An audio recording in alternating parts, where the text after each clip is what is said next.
So, there's another Iran nuclear crisis brewing and there are threats of war. The International Atomic Energy Agency has declared Iran in breach of its nuclear obligations, and that could trigger a vote at the UN Security Council and more sanctions. So first, why did this happen?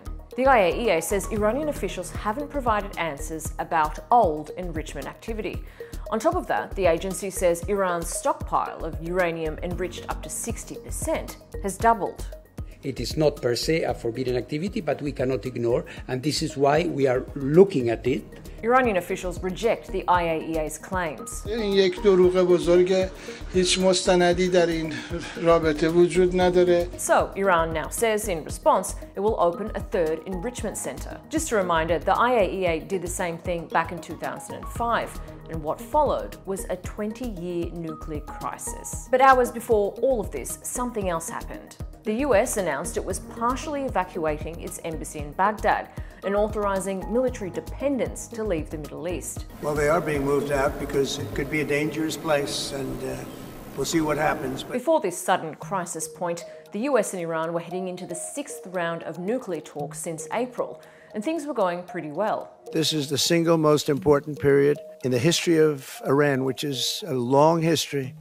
And we want it to be a great country. But things seem to have changed. Iranian diplomats say the main issue is that the US has once again reverted to its old stance that Iran must end all uranium enrichment. They seek enrichment. We can't have enrichment. But doing that would shut down Iran's civilian nuclear program.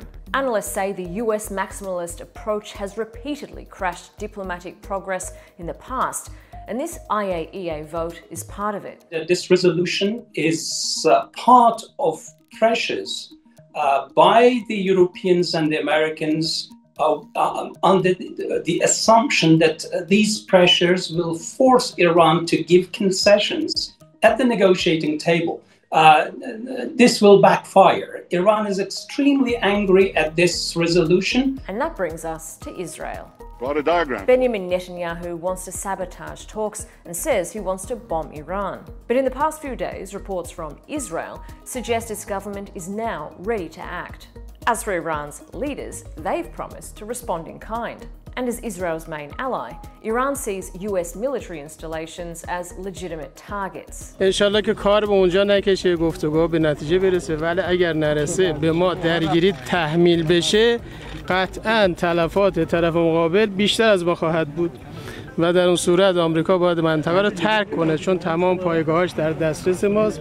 One last thing on Netanyahu. He's in trouble domestically. Based on his past playbook, analysts say a crisis with Iran could prove to be a useful distraction. Oh, and Iran claims to have uncovered a trove of evidence about Israel's own undeclared nuclear program, which, if this intelligence coup is true, could prove rather uncomfortable for the Prime Minister.